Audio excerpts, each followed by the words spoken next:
پھر ہماری تلاش شروع کر دی جائے گی مسٹر صفدر، اور یہ ہمارے لیے اچھا نہ ہوگا۔ صفدر نے کہا۔ پھر جولیا نے کہا تم ہی بتلاؤ کہ کیا کریں، فی الحال کچھ سمجھ میں نہیں آ رہا۔ صفدر نے کہا کیونکہ ہم میں سے کوئی یہاں رکنے کا خطرہ مول نہیں لے سکتا۔ اگر رکنے کا خطرہ مول لے بھی لیا جائے تو اس سے فائدہ کوئی نہیں ہوگا۔ جولیا نے کہا لہٰذا اس ٹرانسمیٹر کو بھول جاؤ، کیوں نہ اسے ساتھ لے چلیں۔ ہاورڈ نے کہا ہاں یہ ممکن ہے۔ جولیا نے کہا مگر اس میں ایک قباحت ہے۔ وہ کیا؟ ہاورڈ نے پوچھا۔ اگر یہ ٹرانسمیٹر بگڑا ہوا تو وہ ہمیں آسانی سے ٹریس کر لیں گے، پھر لے جانا بیکار ہے۔ ہاورڈ نے کہا ہاں آؤ وقت ضائع مت کرو۔ جولیا نے کہا۔ وہ اس کمرے سے باہر نکل آئے۔ ان کے جسموں پر اب بھی پیراکی کا لباس موجود تھا اور کمر سے آکسیجن سلنڈر بندھے ہوئے تھے۔ پیروں میں ربڑ کے ہی جوتے تھے۔ جوتوں پر سے انہوں نے صرف پیراکی میں مدد دینے والے پارنما حصے الگ کر لیے تھے۔ یہ ایک راہداری تھی اور اس کا اختتام آگے ایک زینے کے پاس نظر آ رہا تھا۔ وہ محتاط انداز میں آگے بڑھتے چلے گئے۔ تینوں پوری طرح چوکنے اور ہر خطرے کا مقابلہ کرنے کے لیے تیار تھے۔ زینے کے پاس پہنچ کر جولیا نے نیچے کی جانب جھانکا اور چونک پڑی۔ ایسا لگ رہا تھا جیسے وہ کئی منزل اوپر موجود ہیں۔ زینے خاصی گہرائی تک جاتے نظر آ رہے تھے۔ جولیا نے اوپر کی سمت دیکھا۔ ادھر زیادہ بلندی نہیں تھی جس منزل پر وہ کھڑے تھے، اس سے نچلی منزل پر کچھ محافظ موجود تھے۔ ان کے جسموں پر فوجی وردیاں تھیں اور وہ بازوؤں پر ڈیوڈ اسٹار کا بیج لگا ہوا تھا۔ جولیا چند لمحے سوچتی رہی، پھر بولی ہمیں فوجیوں سے وردیاں حاصل کرنا ہوں گی صفدر، میں بھی یہی سوچ رہا تھا۔ صفدر نے کہا ہمیں آزادانہ نقل و حرکت کرنے کے لیے یہاں موجود فوجیوں کی وردیوں میں ہی ہونا چاہیے۔ ہاورڈ نے بھی خیال ظاہر کیا۔ یقیناً مگر فوجی وردیاں حاصل کرنے سے پہلے ہمیں ایک اور کام کرنا ہے، جولیا نے کہا اور وہ چونک پڑے۔ وہ کیا؟ صفدر نے پوچھا۔ یہاں تک ہم پروگرام کے مطابق آسانی سے پہنچ گئے ہیں، جولیا نے کہا، جبکہ زیادہ خطرات کی توقع تھی۔ ہاں پھر صفدر نے پوچھا ہمیں اس بارے میں X2 کو حالات سے باخبر کر دینا چاہیے۔ ہاں صفدر نے کہا۔ دونوں پارٹیوں کو ہدایت یہی دی گئی تھی کہ جیسے ہی وہ اندر داخل ہو کر محفوظ انداز میں آگے بڑھ کر کسی خاص جگہ پہنچیں، فوراً ہی X2 کو اس کے بارے میں اطلاع دیں، اور جولیا کی دانست میں وہ اب تک ایک خاص مقام پر پہنچ چکے تھے اور X2 کو اس کی اطلاع دینا ضروری ہو گیا تھا۔ X2 نے اپنے ماتحتوں کو دو پارٹیوں کی شکل میں اس طرف روانہ کیا تھا۔ ایک پارٹی میں جولیا، صفدر اور ہاورڈ شامل تھے اور دوسری میں صدیقی، چوہان، نعمانی اور تنویر۔ تیسری پارٹی عمران تھا جس کے بارے میں انہیں معلوم تھا کہ وہ اکیلا ہی تیسرے راستے سے اندر داخل ہوگا، جبکہ پہلے خشکی کے راستے سے جولیا والی پارٹی کو اور زیریاب راستے سے صدیقی والی پارٹی کو اندر داخل ہونا تھا۔ تیسرے راستے کا انتخاب عمران نے اپنے لیے کیا تھا اور روانگی سے قبل ان سب کو X2 نے ہر بات اچھی طرح سے سمجھا دی تھی۔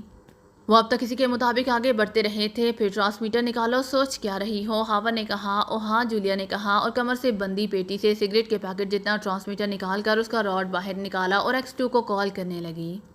وہ چاروں لانچ سے اترنے کے بعد زیریاب سفر کر رہے تھے۔ ان کے پاس بھی وہی سب کچھ تھا جو جولیا والی پارٹی کے پاس تھا، صرف وہ گنیں زیادہ تھیں جو زیریاب دست بدست لڑائی سے پہلے دشمن کو مارنے کے لیے استعمال ہوتی تھیں۔ یہ سیکرٹ سروس کی لیبارٹری میں تیار کردہ خاص قسم کی گنیں تھیں۔ ہر گن کے میگزین میں 50 تیر نما گولیاں تھیں اور ان کی نوکیں زہریلی تھیں۔ حریف کے جسم میں لگنے کے 20 سیکنڈ کے اندر اندر زہر پورے جسم میں پھیل کر اسے مار ڈالتا تھا۔ وہ بڑی تیزی سے پانی کے اندر ہی اندر آگے بڑھتے جا رہے تھے۔ ان کے آکسیجن ماسک کے اوپر ٹارچ نما لائٹ موجود تھی جس کی روشنی میں 10-12 گز دور تک پھیل رہی تھی، اور وہ سمندر کے جانوروں کو دیکھ رہے تھے۔ بائیں سمت دفتن ان سب کو اپنے آکسیجن ماسک کے ٹرانسمیٹر پر صدیقی کی آواز سنائی دی اور وہ بائیں سمت ہو گئے۔ کسی گول سی چیز کا دھیان رکھنا، صدیقی نے پھر کہا۔ گول سی چیز کی وضاحت کرو، تنویر نے پوچھا۔ وہ کسی بہت بڑے بوائلر کے گول ڈھکن جیسی ہوگی اور سمندر میں موجود زمین کی دیوار میں پیوس نظر آئے گی۔ ٹھیک ہے، تنویر نے کہا، خیال رکھیں گے۔ اس کے گرد سرخ رنگ کی روشنی ہوگی، اس کی ذات میں آنے سے بچنا ہے، صدیقی نے کہا، اور پھر تنویر بول پڑا، پھر اس پر نگاہ رکھنے کے لیے کیوں کہا ہے؟ کیا مطلب؟ صدیقی نے پوچھا۔ جب اس کے پاس سرخ روشنی ہوگی تو وہ دور سے ہی نظر آ جائے گی، پھر اس پر نگاہ کیوں رکھی جائے؟ تنویر نے اپنا مطلب سمجھایا۔ وہ سرخ روشنی ہر وقت نہیں ہوتی، صدیقی نے وضاحت کی، بس اچانک ہی وہ روشنی اس گول دروازے کی پیشانی سے پھوٹ نکلتی ہے اور اپنی ذات میں آنے والی ہر چیز کو ٹیلی کاسٹ کر دیتی ہے۔ تو یوں کہو نا، تنویر نے کہا، لہجے میں جلاہٹ تھی۔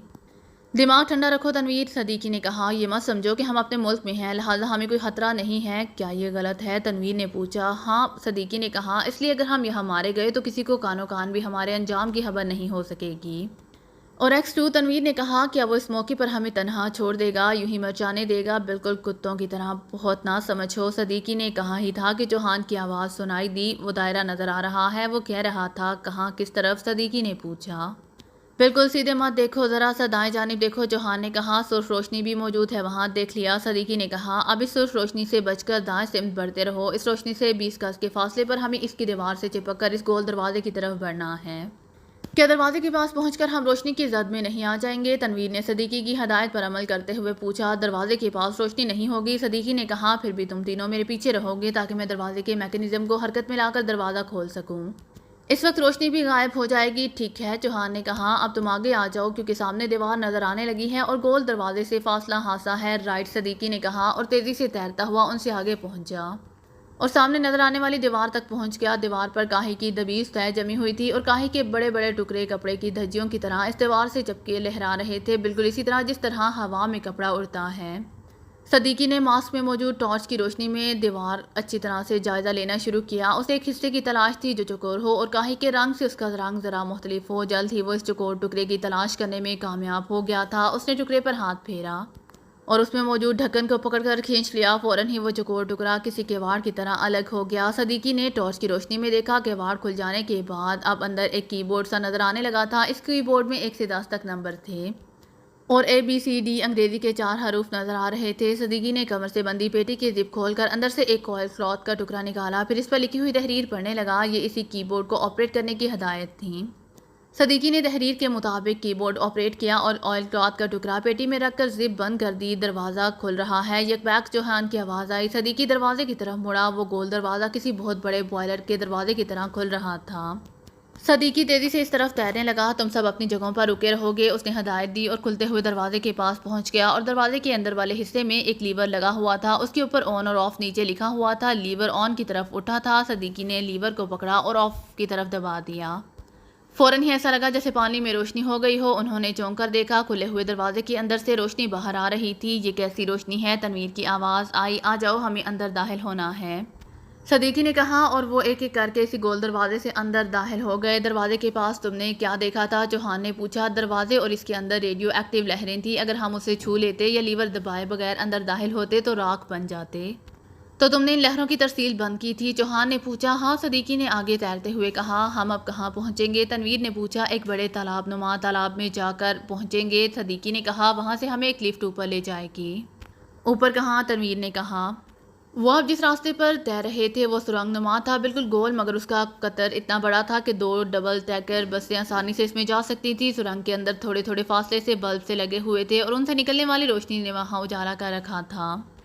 10-15 منٹ بعد وہ اس سرنگ نما راستے سے باہر نکل آئے۔ اب ان کے سروں پر تیز چمکتی روشنی تھی جو اس بات پر تھی کہ اوپر پانی کی سطح سے باہر نکلا جا سکتا ہے۔ وہ ایک ایک کر کے پانی کی سطح پر پہنچ گئے۔ یہ واقعی نالے نما تالاب سا تھا اور اس میں ایک طرف فولادی سیڑھیاں لگی ہوئی تھیں۔ اس طرف صدیقی نے آس پاس کا جائزہ لینے کے بعد کہا۔ سیڑھیوں کے اختتام پر ایک پلیٹ فارم سا بنا ہوا تھا اور یہ پلیٹ فارم خاصا لمبا چوڑا نظر آ رہا تھا۔ صدیقی سیڑھیوں کی طرف بڑھ گیا۔ وہ سیڑھیوں کی طرف بڑھا ہی تھا کہ اچانک چونک پڑا۔ پانی میں بڑی تیز ہلچل ہوئی تھی، ایسا لگا تھا کہ جیسے وہاں طوفان آ گیا ہو۔ پھر ان کے سانس سینے میں اٹکے رہ گئے، دل دھڑکنے کی رفتار بڑھ گئی اور ایسا لگا جیسے ان کی آنکھیں پترا گئی ہوں۔ وہ شے ہی ایسی تھی جو پانی سے ابھر کر ان کے اور فولادی سیڑھیوں کے درمیان حائل ہو گئی تھی۔ یہ ایک آکٹوپس تھا، للجلا سا مگر بے حد خوفناک اور درجنوں سونڈ نما بازو رکھنے والا۔ وہ آہستہ آہستہ ان کی طرف بڑھا، وہ نہیں بلکہ اس کی لمبی لمبی سونڈیں ان کی طرف بڑھی تھیں۔ ان کا سکتہ ٹوٹا۔ ہوشیار، صدیقی چلایا، گھنے سنبھالو اور 4 مختلف سمتوں میں پھیل جاؤ اور حملہ کرنے کے لیے موقع کی طاق میں رہو۔ ہمیں ایک جگہ رہنا چاہیے، چوہان نے کہا۔ نہیں، صدیقی نے کہا، ایک جگہ رہنے سے وہ ایک ہی سونڈ میں ہم چاروں کو دبوچ کر ہماری ہڈیاں توڑ ڈالے گا۔ اور چوہان کے منہ سے نکلا اور وہ چاروں طرف پھیل گئے۔ زہریلے تیر والی گنیں اب ان کے ہاتھوں میں تھیں اور وہ موقع کی تلاش میں تھے۔ پھر سب سے پہلے تنویر نے فائر کیا تھا۔ سنسناتا ہوا تیر گن سے نکل کر آکٹوپس کے قریب آنے جانے والی سونڈ میں ترازو ہو گیا۔ تیر کھانے والی سونڈ بری طرح سے تڑپی اور اوپر اٹھتی چلی گئی، پھر وہ بڑی تیزی سے نیچے گری تھی۔ اگر تنویر بجلی کسی تیزی سے میری ایک طرف نہ ہو جاتا تو وہ اس کی زد میں آ جاتا۔ اب وہ چاروں طرف سے آکٹوپس پر زہریلے تیر برسا رہے تھے اور وہ کوشش کر رہا تھا کہ اپنی لمبی لمبی للجلی سونڈوں میں ان چاروں کو جکڑ لے۔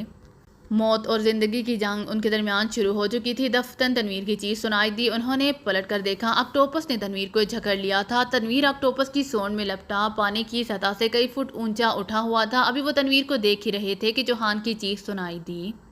آکٹوپس نے اسے بھی جکڑ کر پانی سے اٹھا لیا تھا۔ نعمانی سنبھلو، صدیقی نے چیخ کر کہا۔ اس نے آکٹوپس کی ایک سونڈ کو نعمانی کے سر پر پہنچتے دیکھ لیا تھا۔ فوراً ہی نعمانی پانی میں غوطہ لگا گیا۔ سونڈ پہلے پانی کی سطح پر تڑپتی رہی، پھر وہ پانی کے اندر اتر گئی۔ اس دوران صدیقی اپنی طرف آنے والی سونڈوں پر 25-30 تیر چلا چکا تھا، مگر لگتا تھا کہ ان تیروں کے زہر کا آکٹوپس پر کوئی اثر نہیں ہو رہا تھا۔ یکبیک نعمانی دور تالاب کی سطح پر ابھرا۔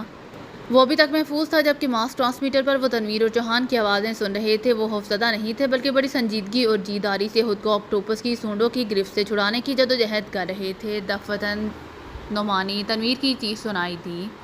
اس نے بچنے کی جدوجہد کرنے کے دوران نعمانی پر بھی نگاہ کر رکھی تھی اور آکٹوپس کی سونڈ کو اس کی طرف بڑھتا دیکھ کر اس نے چلا کر نعمانی کو آگاہ کیا تھا، مگر اس کو کیا جاتا کہ بیک وقت دو طرف سے دو سونڈیں بڑی نعمانی کی طرف بڑھی تھیں۔ وہ ایک سے بچنے کے لیے تیر کر ایک طرف ہٹا ہی تھا کہ دوسری سونڈ نے عقب سے اسے گرفت میں لے لیا۔ صدیقی نے پے در پہ کئی تیر اس سونڈ پر چلائے تھے جس نے نعمانی کی گرفت میں لیا تھا، بغیر یہ دیکھے کہ عقب سے ایک سونڈ اس کے پاس پہنچ چکی ہے۔ پھر وہ اس وقت خطرے سے آگاہ ہوا تھا جب سونڈ اسے گرفت میں لے چکی تھی۔ X2 کے جیالے موت کی منہ میں پھنس چکے تھے، زندگی ان سے دور جا رہی تھی اور وہ موت کے شکنجے میں پھنسے تڑپ رہے تھے۔ موت کا بھیانک سایہ آہستہ آہستہ ان کی طرف بڑھ رہا تھا۔ ابھی تک دونوں میں سے ایک ٹیم کی طرف سے بھی کوئی اطلاع نہیں آئی۔ لانچ کے عرصے پر کھڑے ہوئے بلیک زیرو نے کہا ابھی وہ پہنچے ہوں گے۔ عمران نے سنجیدگی سے کہا آدھا گھنٹہ ہو چکا ہے انہیں گئے ہوئے۔ ہاں